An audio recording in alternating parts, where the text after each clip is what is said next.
Hello and welcome to the No Flipping Excuses Show, the only podcast in real estate investing that teaches what you need to know to find and flip deals right now. Wow. Break free the chains that are holding you back and join us on this episode with Jason Lucchese. Hey, what's up? It's Jason Lucchese and welcome to another exciting edition of the No Flipping Excuses Show.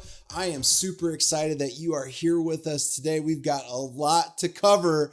And yes, I've got a really awesome guest with us today, Mr. Michael Bredhauer, as you guys may know him as The Myth.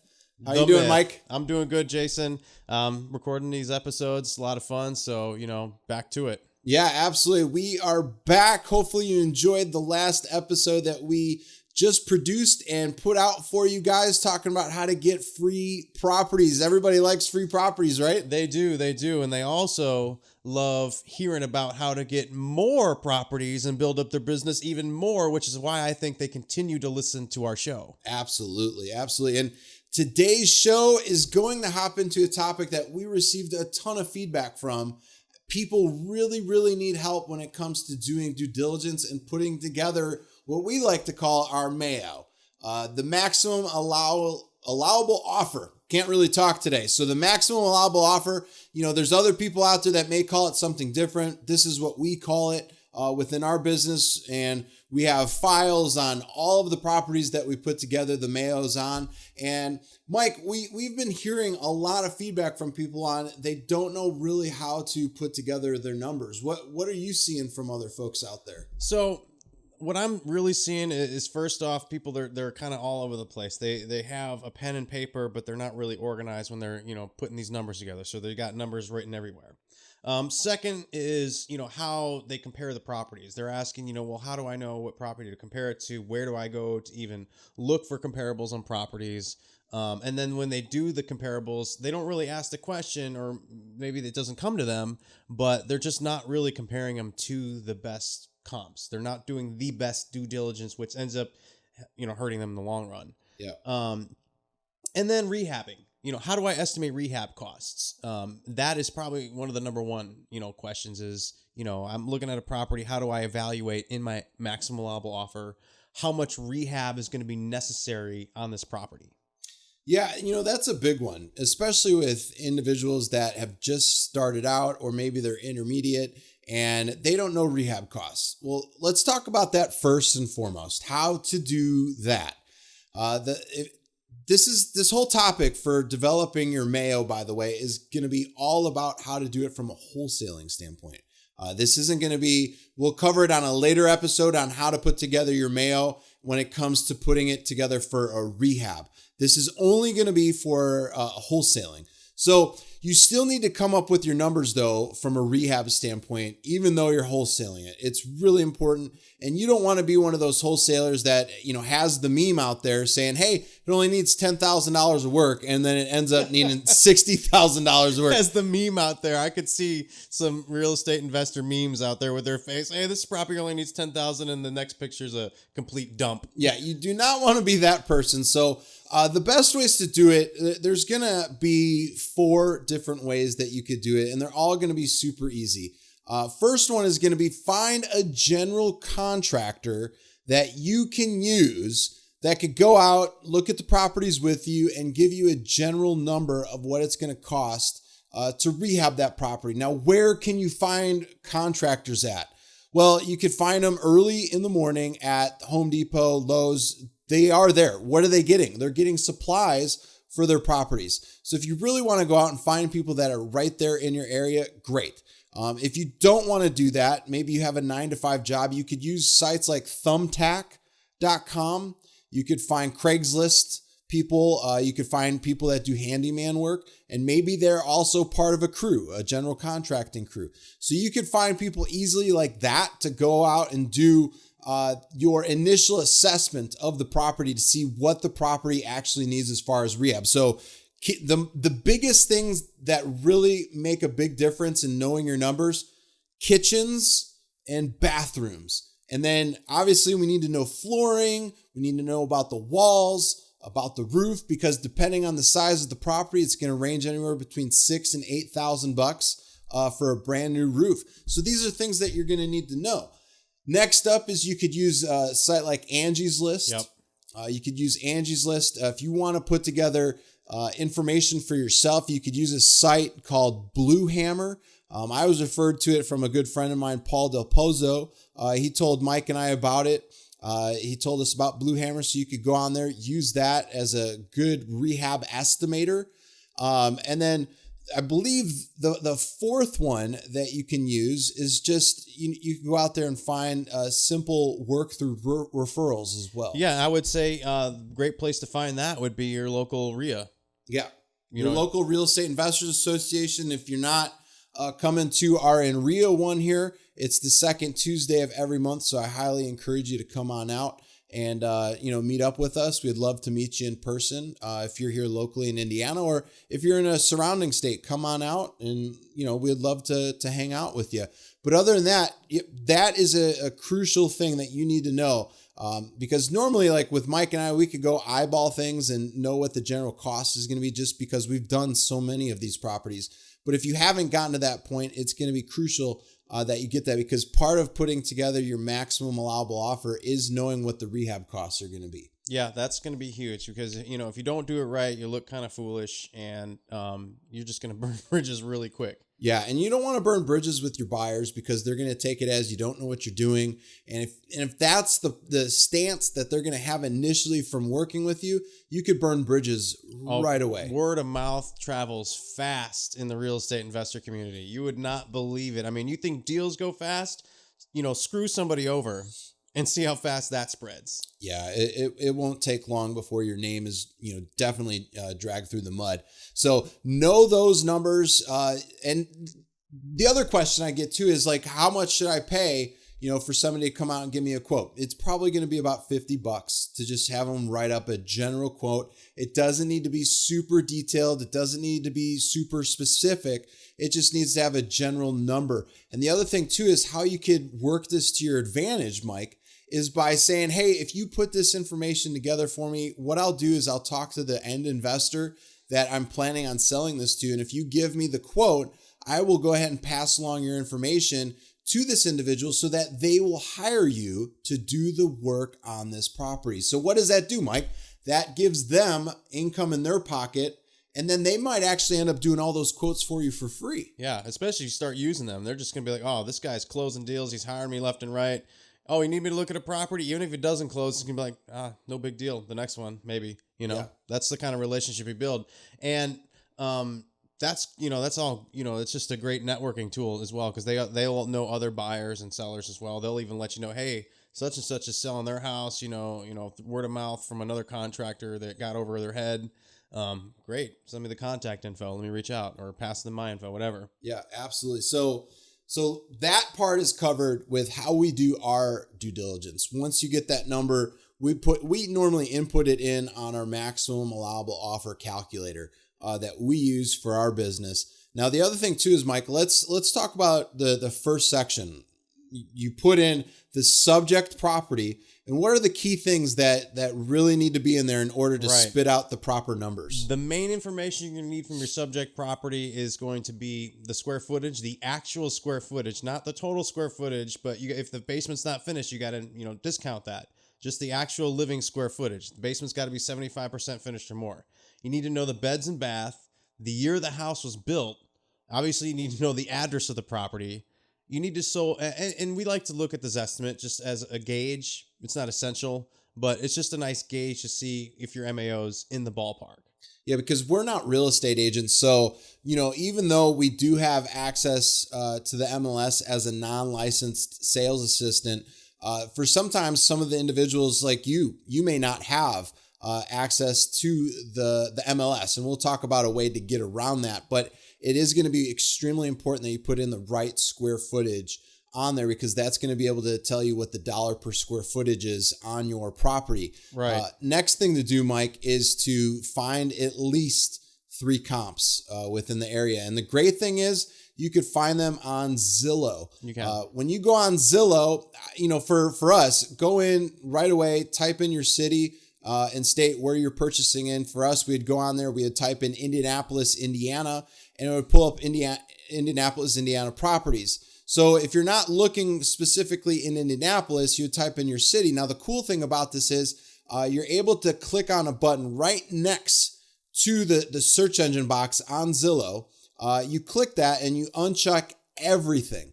The one thing that you would want to check is the properties that have recently sold. They're going to come up as a color yellow. So that color yellow is going to signify that those are properties that have sold, and you could go back and use those as comps. And the great thing about it is you could get it targeted into your subject property. So if you already know the subject property, all you need to do is type that in and it'll laser target it to that specific area. Right. And a good tool to note, because don't just go off what Zillow says the square footage of the property is, because that sometimes includes basements and crawl spaces and whatever else. So go to the tax, part. If you scroll down and click on Zillow. The property, on Zillow, but the property, it's the recorder's tax, office, yeah, right? Yeah. It's the assessor's office. The assessor's office. So the link to the assessor's office, it may not work, so you might have to go Google it and find it yourself, but pull up the property card and look at the actual square footage of the property and then use that number.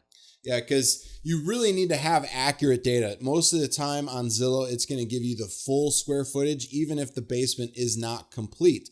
So you need to make sure that you do go to the assessor's office. And that's something that, Mike has been doing really, really well of, especially with us explaining it to some of our new partners, is making sure that they do that from a due diligence standpoint, because that could really make or break a deal for you. You may think you have a tremendous deal, and then you might have put in the wrong information from a square footage standpoint. So when you're also doing your due diligence with other properties, it's important to go check those properties out too on that tax assessor's website. Yep.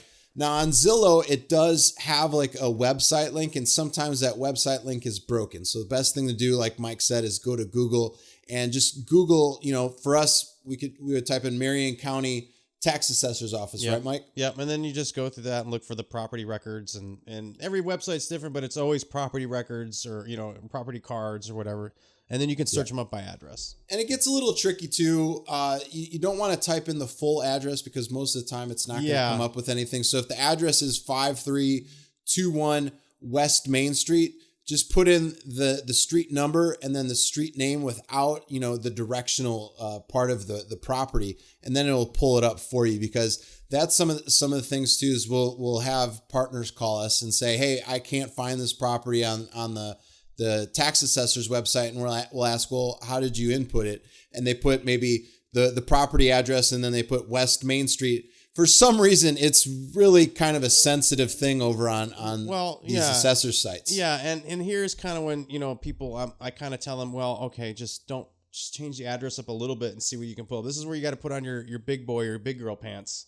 And, take the extra mile. Okay, I'm going to delete the W and see if that pulls up anything. I didn't pull up anything. I give up. Just put a little extra effort into it. Maybe drop a letter off, or wait for it to auto-populate, or try a couple different routes. Maybe go to another county, because maybe it's on the line and it's on the line of another county. Don't just give up that first time. Absolutely. And you'll be able to find your 3 properties. Now, if you need to go back a little bit further, if your property's like rural, then you are going to need to go back a little bit further. Now, if you're unable to find any type of comps, then that's the time that I would recommend that you talk to a real estate agent and see if they could help you out from that standpoint. And, a great way to develop that relationship is, if that deal does close, give them like a referral fee. Give them a referral fee for helping out. And that will go a really long, long way if you aren't an agent yourself, or you're not a non-licensed sales assistant, because you could get some really good comps that way too. Right. But on that note, also, don't go to an agent with every single little deal, I'll say. Make sure you do the due diligence and you're like, okay, I can't find any sold comps, but I know there's money here. I can see it. I've driven around. I've seen houses being built, rehabbed or whatever. I know there's money. Don't just be like, well, we'll see. Because you take that approach, the real estate agent's going to get tired of you really fast. Yeah, and word will spread for you too on that aspect when they tell their other agents, oh yeah, don't talk to Mike because he just sends you a whole bunch of wood. Yeah, that's not good. So you don't want to approach it like that. Now, the next part is we need to obviously figure out how much do we want to actually make on this deal. Yep. So that's an important part that you have to factor in, especially from doing this from a wholesaling standpoint. If you want to make $5,000, $10,000, $15,000, whatever money you want to make, that needs to be part of the equation as well. So you're going to put that information in to your calculations. So if you don't have the maximum allowable offer calculator, you're not part of any of our trainings, that's fine. You could do this, with a notepad. And we'll go over like an example here in just a second, but it's really important to put in your profit. Next thing is get the taxes. Sometimes, on Zillow, it'll tell you how much it is in full. Make sure that's for like Indiana, you pay it twice a year. Most areas are going to be twice a year. So make sure you have the full tax amount. You're going to want to put that in to your equation as well, because you're going to more than likely have to pay for a certain tax number in arrears on the closing statement. Next thing that you want to put on there is going to be your closing costs. Yep, right? Absolutely. So if the seller on your A to B transaction isn't paying anything, which more than likely we never have the seller do, because that's part of, the thing that we entice them with is, hey, you're not going to have to pay any closing costs. So what we do is we find out the closing costs and we put those in there. We normally factor in $2,000. Now it's going to range differently on the value of the property, because title insurance varies from the value of the actual property, so that they could put proper insurance from the title standpoint on the property. So just make sure that you find out how much that is. You could contact your title closing agent and they'll be able to give you that information on there. And then you factor that number in too. You factor that into your maximum allowable offer. Yeah, right, Mike? Yep. And then another number after that. There's a couple number holding costs if you have anything, if you're holding the property, which as a wholesaler you may or may not. So that is a good point though, Mike. If you're going to be using a transactional funder, that's where the holding costs are going to go into. So if you're using like Dwayne over at besttransactionfunding.com and he's charging you, like a processing fee and then the 1.875% for doing the loan, you're going to need to factor that into holding costs. And I think that's like a 5 or a 295 or 5 something. I believe it's 495. 495. So yeah, there's a 495 processing fee, which comes off the back end, but you still want to account for it because it's going to be taken out. And then you also want to account for miscellaneous. So let's just say, because we've talked to some properties where there was a hoarding or a semi-hoarding situation, and or maybe there's some vehicle that's left behind or some property that's left behind or just some work that needs to be done really quick, whatever, just miscellaneous things that can happen. Or if it's the winter time and then you need snow removal. Typically what we're going to do from a wholesaling standpoint is some of the factors, like if you want to buy it and then hold it temporarily to do like maybe a quick, like I know the term that's floating around now is called wholetail. That's the word I was looking for. If you want to do like a wholetail and you want to, do some light rehab and then test it out on the MLS, maybe here's 2 different strategies that you could do. And I don't want to confuse people, but the 2 different strategies is you could get the property, hold it, and then you could put it on the MLS for 10 days, see if you get any nibbles. And then if you do, great. Now, the other strategy that you could do is you could put it on the MLS after you've done like light rehab. So say, for instance, the property needs carpet, paint. That's considered light rehab. And then you could put it on the market and sell it from a wholesale standpoint to where it's not going to be sold quite at retail and it's not going to be sold quite at wholesale. It's going to be in the middle. And that's where you start figuring in different structuring of fees. Now, from a wholesaling standpoint, the main ones that you're going to need to really put into play, holding costs is really only going to be if you're using transactional funding, your profit, your rehab, taxes, and then your closing costs. Those are the ones that you're going to need to put into factor. And then what we do, since we have a calculator that Mike's been able to create, is it spits out a number for us at these numbers, a 65% number, a 70% number, 75%, and then 80%.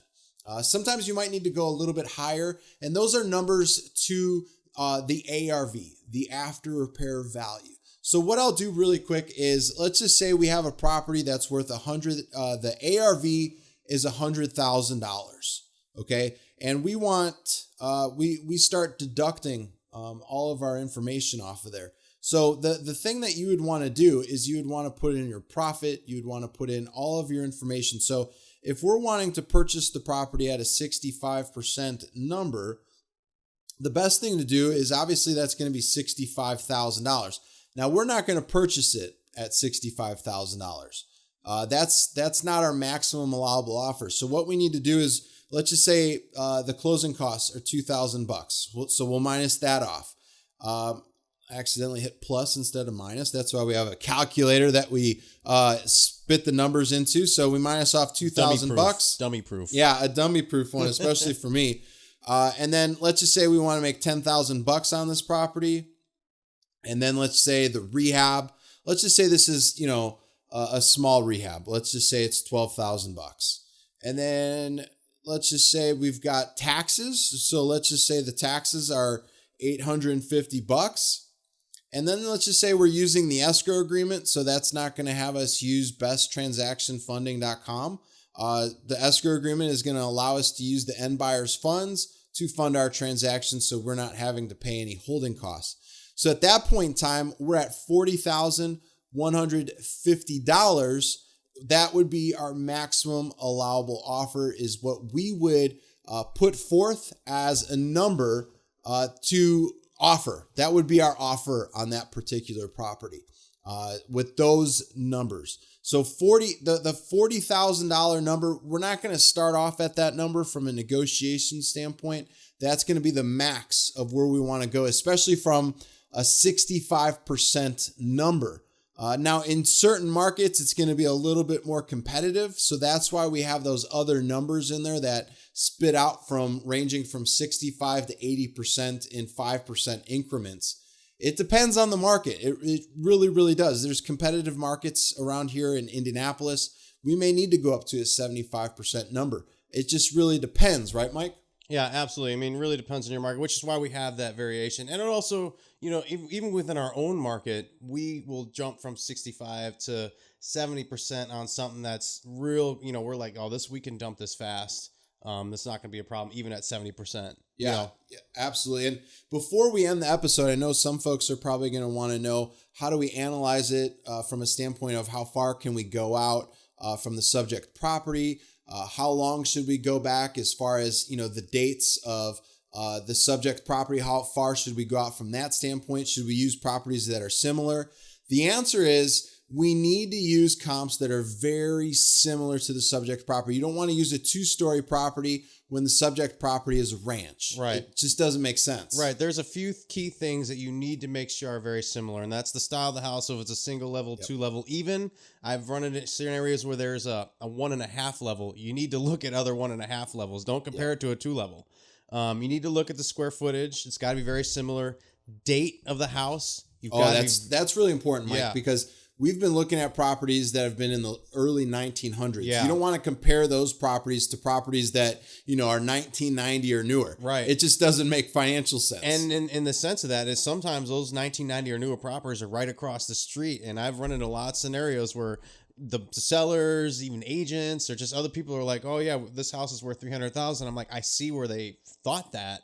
But that was a house that was built, 100 years newer. So there's a difference. So you want to make sure you account for the date. Obviously, distance. You don't want to cross over any major roads, interstates and things like that. Rivers, things like that change property value dramatically. So you want to stay within, a section that makes sense. So if there's a river and you're going out 1.5 miles in the other direction, but it's all similar, that 1.5 miles, but the other side of the river, which is like a 1/4 mile away, is full of, just upscale type of properties, then you're going to have to go 1.5 miles in the direction of, similar style properties. Just try to stay, like I said, same year, same square footage, similar style house, even the style of the house itself. You got to look at the way it looks. If it's like a colonial style house, you can't compare it to something more modern looking, even if it was built in the same year. Yeah. The other thing too is, if you want to go off of a variance with the year built, you can by about 10 years, maybe 20 years, as long as the features and everything with the house look pretty much just like your subject property, because that's going to be huge. You really need to make sure that the subject property is being compared to other properties that are similar. The other thing too is, how far should we go out? Mike kind of alluded to that a little bit. I wouldn't go off of major streets that, your property could be worth $100,000. And then once you go over that street, properties are worth $300,000. That's not going to be a strong comparison. You need to make sure you stay somewhat within the same neighborhood. Don't cross over any major intersections, any major streets. Try and stay within the area. You can go a quarter mile to a half a mile radius out as long as you're within the same area of the subject property. You don't want to go too far out though. Now, rural properties, obviously you're going to need to go 10, 15, 20 miles away to try and find it. Same goes for multifamily as well. You may need to go a little bit further out to find subject properties, especially from a multifamily standpoint. Yeah, and don't make the mistake of comparing multifamily properties to single-family residences, because you can do that, especially ones that have been converted. People make that mistake. Well, it's a single-family residence, it's just been converted. Nope, it's a multifamily house. It's not the same in any way, because I've seen the instances where two houses exactly similar, just one's a multifamily, one's a single-family, and that was like $150,000 difference. It was huge. Yeah, and the last one that I'll leave you with is how far should you go back as far as date from properties that have recently sold. We use different variances. Now with Indiana, we don't see rapid appreciation like states like Arizona, California, Florida, Texas, certain parts of Texas, New York. We don't see that type of appreciation. So we can easily go back a little bit further because the appreciation percentages are going to be between 2, 3, and 4%. So we go back 180 days initially. If nothing's there, we go back 300 days. And then sometimes we go up to 500 days to see if we could find really good comps, because we really want to do our due diligence in finding the right comps. It's really, really important that you're finding the right comps. Don't go back and find something, from 2008, because obviously that's going to probably be at the absolute lowest because of the stage of our economy at that point. Even up to 2010, 2011, I wouldn't go that far back. Now, why would you ever want to go that far back? You probably won't. The only time you'd probably want to go maybe 2-3 years back is for rural properties and potentially multifamily properties. Or if you're not coming across properties that have been recently rehabbed. If you're looking at comps that are, properties that are in, horrible condition, you can't really consider that an ARV value. It was sold as an investment. It's probably closer to the price you would pay for your property currently than it is to what it's worth, after ARV. Yeah. And actually, Jason, that actually brings us to a good point right now where we can do the Ask Jason. What questions the investor community had for you? Yeah, no, that's awesome. Let's go ahead and do it. All right. So this is kind of covering what we talked a little bit about today, how to perform due diligence, but this one's more tied to there are no pictures. How do I know how to estimate rehab costs without actually seeing the property?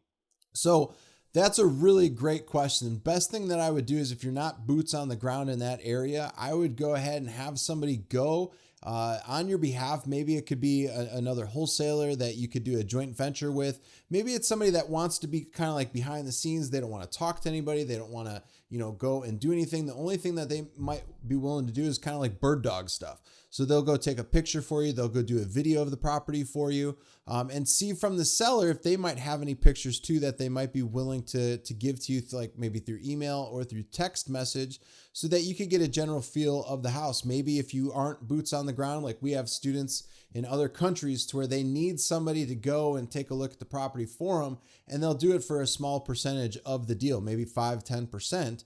And then they'll go do a video walk through the property. They'll take a look at the interior, the exterior, and that will be a really great way for you to get that done so that you could at least have a general idea of what the property looks like, and you could get a scope of what possibly the work needs to be done on that property. All right, so let's do a quick recap here on the things that you need to know when you're calculating for your maximum allowable offer. First thing is going to be, which percentage do you want to start off with? Is it going to be 65, 70, 75%, or 80%? If we're starting at a 65% number and you're at a $100,000 value, you're going to start at $65,000. And then the numbers that you need to work out is going to be rehab, your profit, your closing costs, and your taxes, so that you come to your MAO, your maximum allowable offer. And you could use that using, just a regular yellow pad sheet, and you could get that information pounded out by yourself. So that's not a big deal for you to do. We have given you pretty much everything that we do from a standpoint of evaluating deals. So if you need anything whatsoever, you could always feel free to reach out to us. support@jasonluchese.com. And I know my last name's a little tricky there. It's support@jasonluchese, and that's spelled Lucchese. CCHESI.com. And before we go ahead and call it an episode here, Mike, is there any parting words for our listeners? No, I hope you enjoyed today's episode, and look forward to getting to more questions next week. Yeah, and the other cool thing is, make sure if you are not a subscriber, become one. It's absolutely free. Become a subscriber. Join us on iTunes. We would love for you to give us a 5-star review and leave us some of your feedback. Leave us a comment. Whenever you leave the 5-star review, leave a comment so that we know that the show is impacting you in some way. We love seeing when people are like, hey man, you really gave me a great episode. I went out, took what you gave me, and I was able to go out and get a property under contract. I made $15,000. We would love to hear from you. If this episode impacted you and gave you the tools you needed to go out and really evaluate properties, let us know. That would be great. But other than that, I'm Jason Lucchese. Thanks for joining us on this episode of the No Flipping Excuses Show.